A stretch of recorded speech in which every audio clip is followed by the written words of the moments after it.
अभी तक generally society maintenance के ऊपर अगर कोई देता नहीं है, बहुत से सवाल आते थे कि भाई इसने सोसाइटी मेंटेनेंस नहीं दिया, इतने दिनों से नहीं दिया, तो उसके ऊपर क्या कर सकते हैं।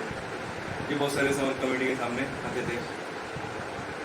तो उसके लिए जो ऑप्शन है रिकवरी का, वो पूरा डिटेल में पता नहीं है कि डिप्टी रजिस्ट्रार को क्या क्या राइट्स है। रिकवरी करने के बाद सिर्फ रिकवरी सर्टिफिकेट मिलता है, उसके बाद क्या करना है, क्या नहीं करना है, ये सब थोड़ा हम शॉर्ट में जान लेते हैं। प्रीवियसली ये सेक्शन 101 के नाम से जाना जाता है रिकवरी का। बट जो 97th अमेंडमेंट हुआ है 2019 में, उसमें प्रॉपर्टी डिपार्टमेंट ने एक नया चैप्टर ही इंट्रोड्यूस किया है 154 सेक्शन का, जिसमें सोसाइटी के लिए, हाउसिंग सोसाइटी के लिए सेक्शन 154B 29 जो है वो रिकवरी के लिए है, और 101 है एग्जिस्टिंग है, बट वो अदर देन हाउसिंग सोसाइटी का रिकवरी के लिए है। सो आज भी लोग 101 का रिकवरी का ही ऐसे ही नाम देते हैं। ठीक है, अभी इसके लिए रिकवरी जो मेंटेनेंस रिकवरी करना होता है, उसके लिए प्रोसीजर क्या है वो जानते हैं। जो भी मतलब 3 मंथ एंड अबव जिनका मतलब 3 बिल, और क्योंकि कोई सोसाइटी में मंथली बिलिंग होता है, कोई क्वार्टरली होता है, तो अगर 3 मंथ का अगर बोलेगा तो यहाँ पे एप्लीकेबल है 3 मंथ्स। तो यहाँ पे बिल ही 3 मंथ में आता है, तो जनरली 3 बिल्स अनपेड है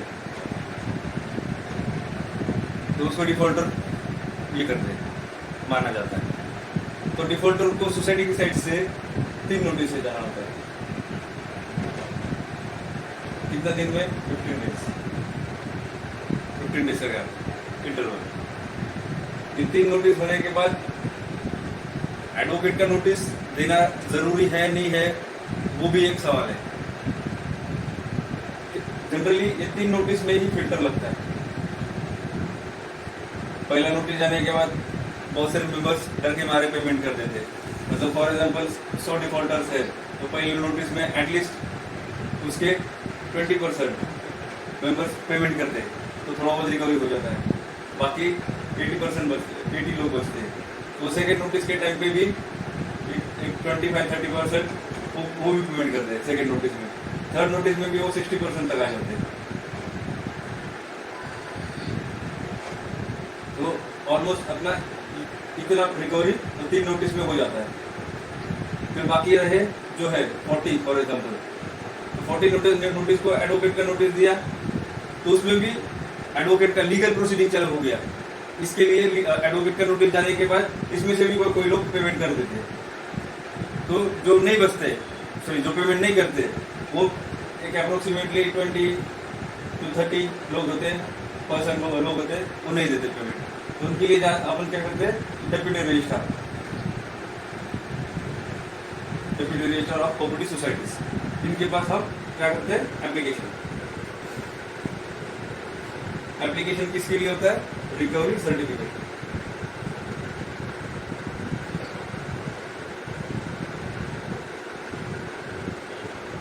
रिकवरी सर्टिफिकेट मिलने के बाद काम खत्म होता है, ऐसा नहीं है।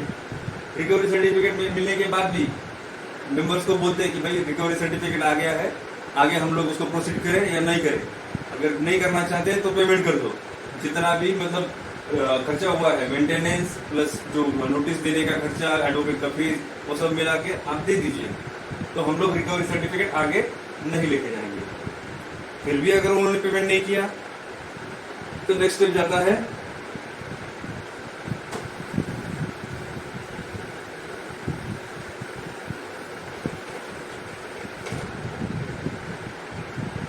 रिकवरी ऑफिसर के पास।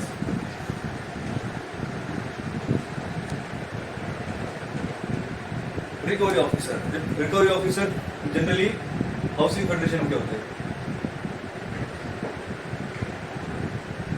ऑथराइज्ड रिकवरी ऑफिसर्स होते हैं।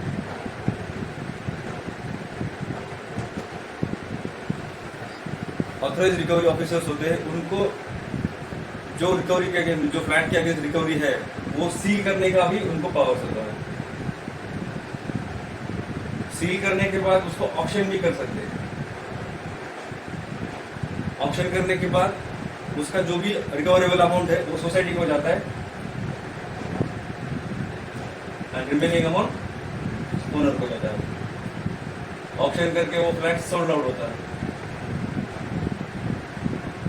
इसके लिए अलग से प्रोसीजर होता है। सर्टिफिकेट को हमें रिकवरी ऑफिसर तक पहुंचाना होता है, आर तक। उसमें भी जो जो डॉक्यूमेंट्स ये रहते हैं, रिक्वायर्ड डॉक्यूमेंट उनका चेकलिस्ट है, वो चेकलिस्ट के हिसाब से वो डॉक्यूमेंट, इसमें फिर पुलिस प्रोटेक्शन के साथ उनके जो फ्लैट है या फिर कोई कमर्शियल यूनिट है उसके ऊपर नोटिस चिपकाया जाता है। देन उसके बाद फिर एक आर्बिट्रेशन जैसा एक प्रोसीजर होता है।